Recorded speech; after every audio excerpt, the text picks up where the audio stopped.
realisasi tina antal mautu qoblal mautu teh. Jadi saya memepok ngomong teh bulak-balik heula pikir. Sabab urang geus yakin dititah ku pangeran kudu percaya kana poe akhir.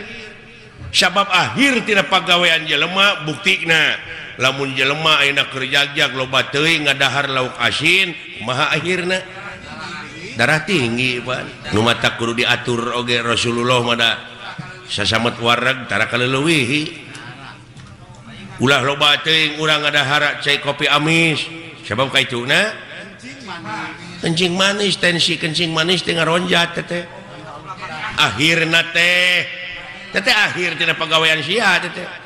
Jadi Allah mah moal nyiksa, Allah moal ngaganyar, ngan Allah mah nyadiakeun tempat panyiksa. Nu kagungan siksaan, eta beungana dina cungtung basa aya kecap teuing. Hartina kaleuwih. Da Allah mah teu resepkeun ka jelema nu sok kaleuwih, nyalametkeun agama mah.